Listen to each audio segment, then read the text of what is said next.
The rain fell in silver sheets over London that evening, slanting against the black railings of Buckingham Palace and turning the forecourt into a mirror that reflected the lights of 1,000 waiting cameras. Inside the northwest suite of the palace, a small temporary kingdom had been constructed.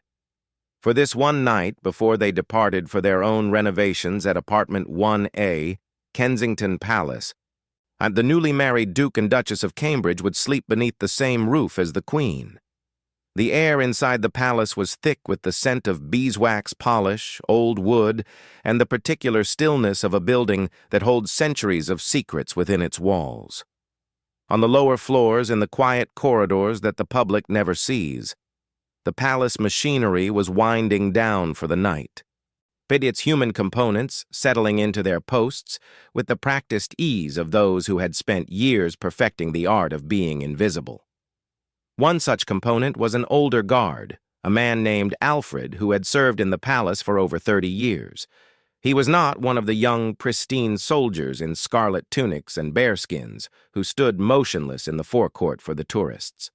Alfred was part of the Metropolitan Police's Royalty Protection Squad, a plainclothes officer whose uniform was a well-worn navy suit and a face that had seen too many quiet nights and too many whispered conversations in gilded hallways. His post for this particular evening was a discreet chair positioned near a service entrance that led from the inner courtyard to the private apartments. It was a junction, a place where the public facade of the palace met its private beating heart.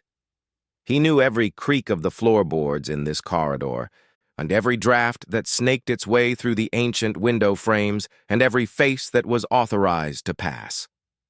His world was one of order, of protocol, of a meticulously maintained list of names that could come and go as they pleased.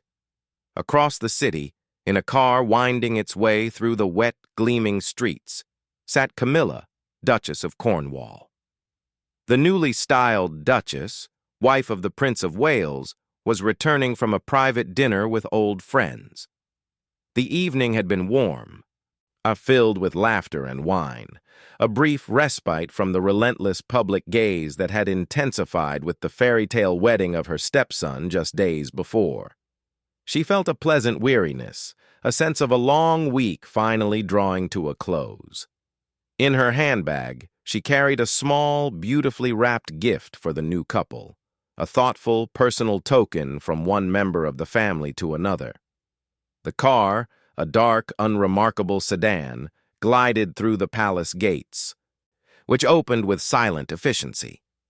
The driver, a man as familiar with the routine as Alfred was, pulled up to a less grand entrance than the one used for state occasions, a private door reserved for family. Camilla stepped out into the cool night air, pulling her coat tighter, and walked towards the door, her mind already on the warmth inside and the quiet comfort of her own rooms nearby. The heavy door clicked shut behind her, and the sounds of the city vanished, so replaced by the profound silence of the palace at night. Her footsteps, softened by the thin soles of her evening shoes, made little sound on the polished stone floor as she walked through a series of familiar, quiet hallways.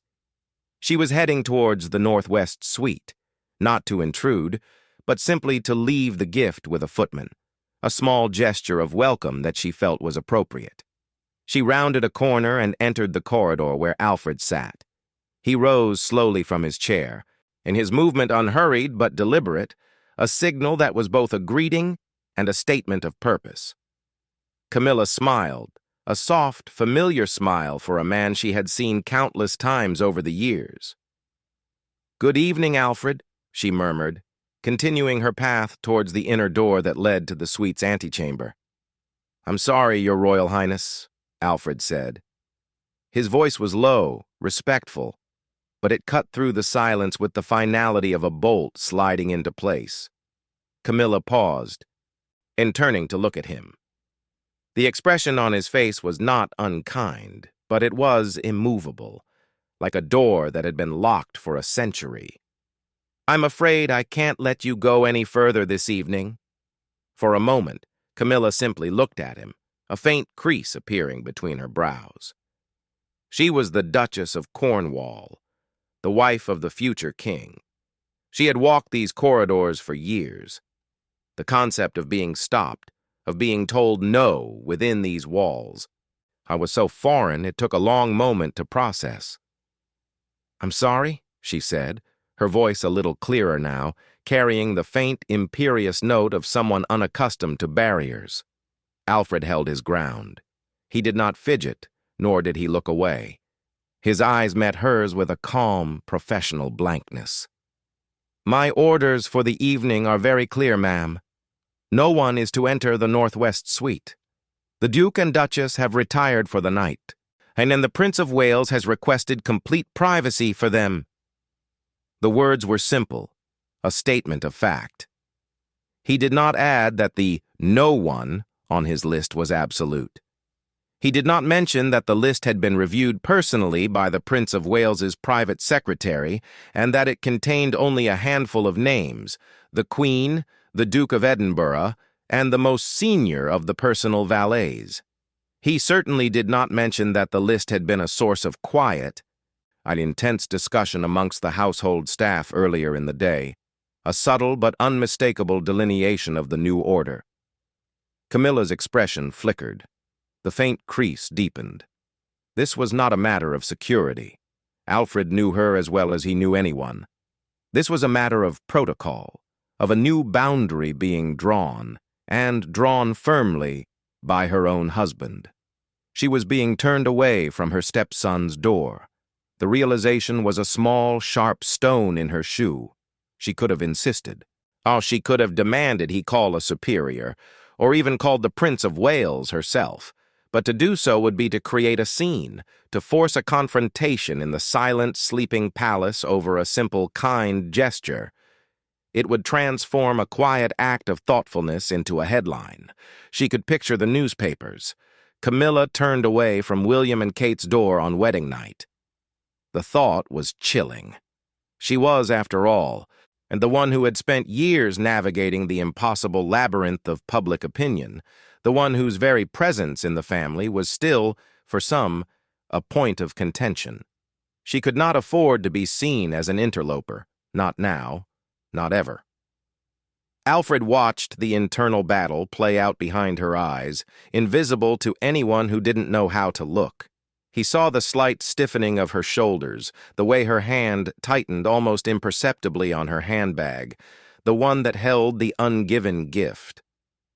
And he felt a flicker of something that was not quite pity, but a deep, human recognition of an awkward, painful moment.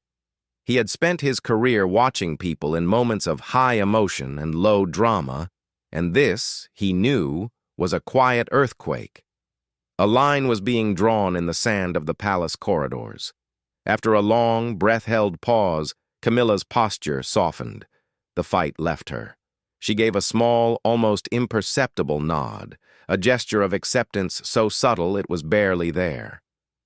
Of course," she said, her voice now carefully neutral. "I understand. A good evening to you, Alfred." She turned and walked back the way she had come, her footsteps this time seeming to echo a little louder in the empty hall, a solitary figure retreating into the shadows of a palace that was, in so many ways, still a foreign country to her.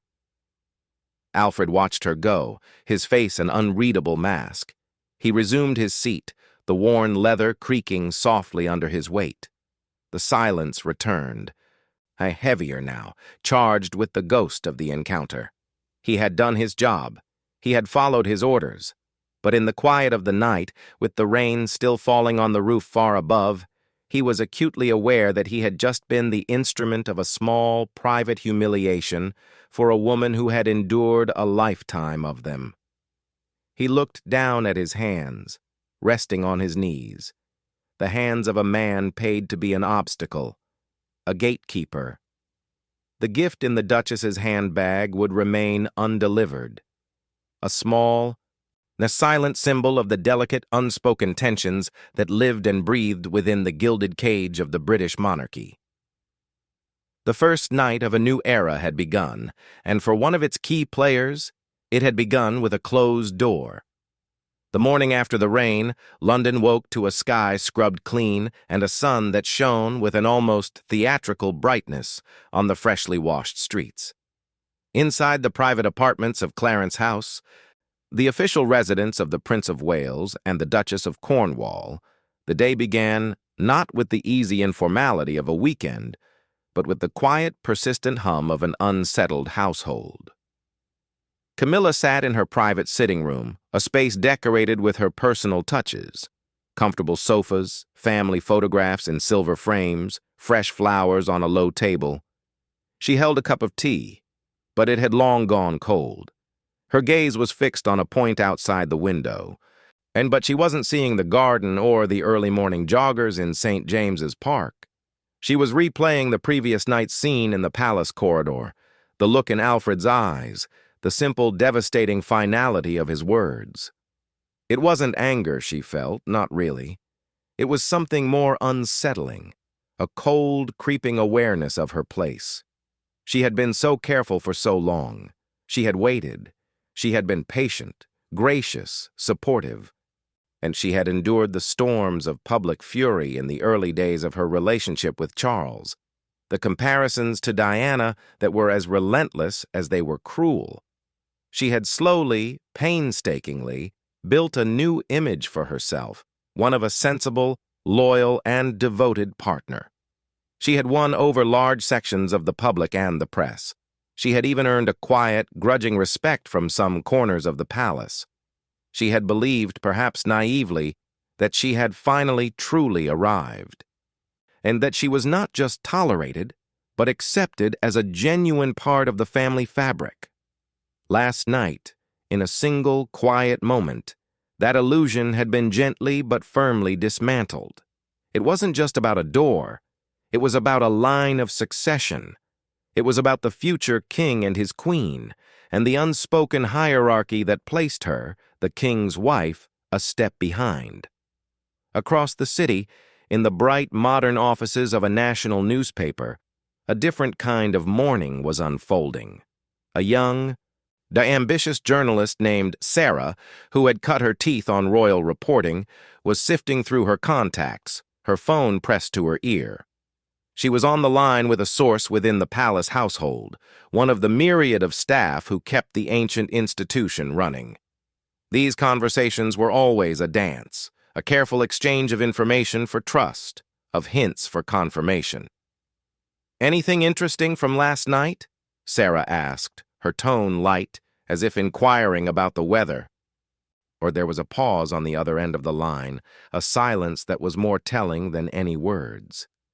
Then, in a low, hurried voice, her source relayed a snippet of information, a piece of gossip that had already begun to circulate in the lower floors of the palace.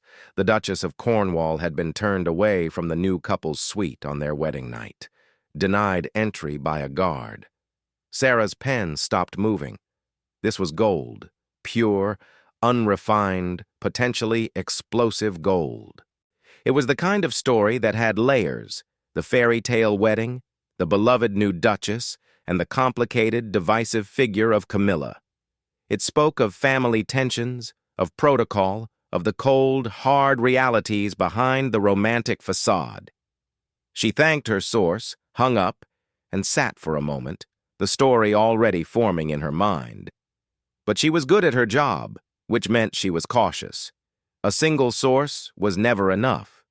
She needed corroboration. She needed to understand the context. And the story wasn't just Camilla turned away. The story was why. Was it a simple security measure, a thoughtless error by a junior staffer? Or was it something more significant, a deliberate act by the Prince of Wales to protect his son's privacy, a line drawn that inadvertently excluded his wife? The ambiguity was what made it so compelling and so dangerous to report. Back at Clarence House, the day wore on. Charles was busy with meetings, a red box of state papers demanding his attention. Camilla had her own schedule, a visit to a children's literacy charity in the afternoon. She performed her duties with her usual professionalism, smiling, chatting, reading to a circle of wide-eyed children. but there was a distance in her eyes, a slight brittleness to her smile that those who knew her well might have noticed. During a quiet moment in the car, between engagements, her phone buzzed. It was a message from a close friend, a woman who moved in the same elevated social circles. "Hey, darling, is everything all right? Had the strangest call from a mutual friend who heard the most absurd rumor about you and the palace last night. Said you were locked out in the rain." The message was peppered with laughing emojis, dismissing it as nonsense.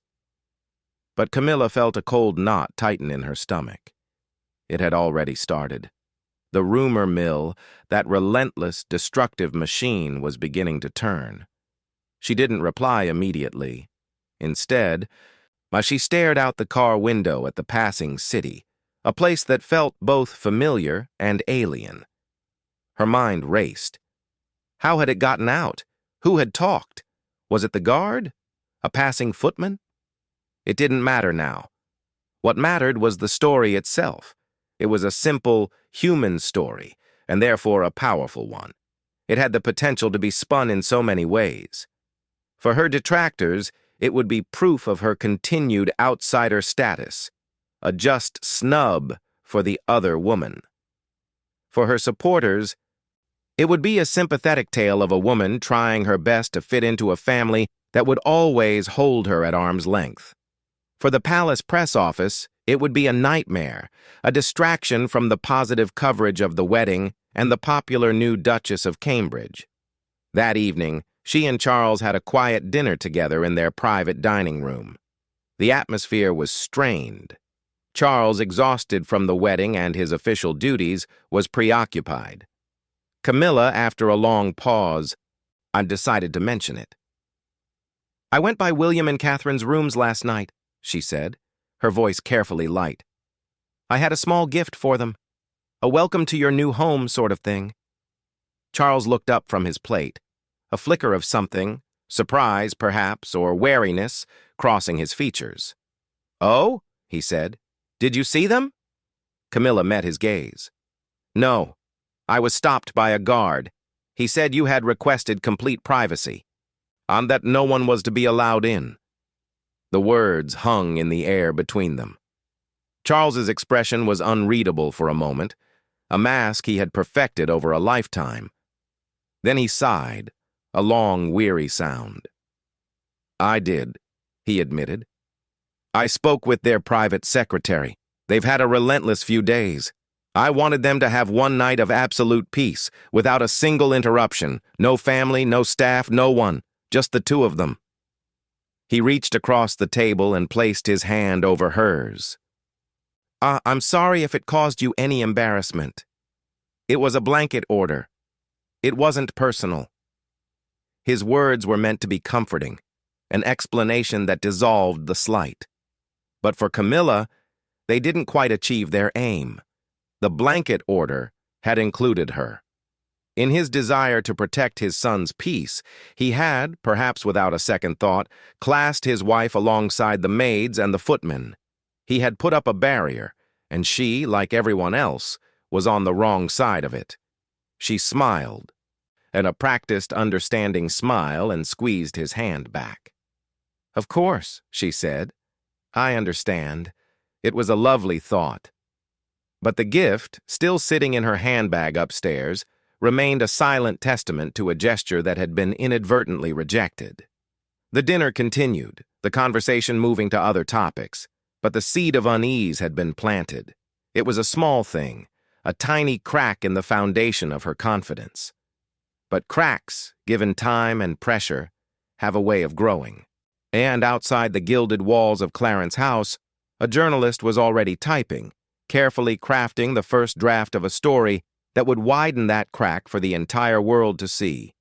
The first headline appeared 3 days later, not on the front page of a major broadsheet, but in a respected society column, nestled between items about Ascot fashions and art gallery openings. It was phrased with the careful ambiguity of a well-placed leak. Was there a slight chill in the air at the palace on the Cambridge's first night? This column hears whispers of a certain duchess finding a door unexpectedly closed. It was enough. It was a match dropped into dry tinder. Within hours, the story was everywhere. The tabloids seized on it with gleeful ferocity. "Camilla locked out!" screamed one front page, alongside a grainy photograph of the Duchess looking somber. "Welcome to the family, Camilla. Now get lost," joked another, with a cartoon of a palace guard holding up a hand. The story had mutated from a quiet rumor into a full-blown royal drama, a parable of family division and the cold heart of the monarchy. The reaction was immediate and polarized. Online, the battle lines were drawn with venomous speed. Camilla's defenders, a smaller but fiercely loyal group, pointed out the cruelty of the snub. "She was just trying to be kind," they wrote. After everything she's been through, to be treated like that by her own stepson? It's disgraceful. They painted a picture of a well-meaning woman, forever the outsider, humiliated by a cold and unwelcoming family. William and Kate's supporters, a vast and powerful army, rushed to their defense. It was their wedding night.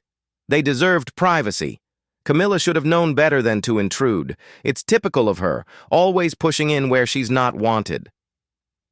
The old wounds were reopened, and the old accusations re-aired. Camilla was once again cast in the role of the interloper, the homewrecker, the one who could never quite be trusted. The new Duchess of Cambridge, by contrast, was the innocent victim, her special night potentially marred by the awkwardness of a stepmother's unwanted advance. Inside the palaces, the atmosphere became toxic. The story dominated every conversation, from the hushed tones of the private secretaries' offices to the whispered gossip of the maids' pantries. The press offices of both Clarence House and Kensington Palace were deluged with calls. Their carefully crafted strategies for a smooth transition, for a united family front, lay in tatters. The friction between the two households, always a low-level hum of competing priorities and loyalties, now crackled with open tension. William's staff were furious. I'm believing that the leak was a deliberate attempt to undermine their principle, to cast the popular young prince in a bad light. They suspected the story had originated from someone with an agenda, someone who wanted to create division. On the other side, some of those close to Camilla felt she had been unfairly portrayed, the victim of a simple misunderstanding that had been twisted into a national incident.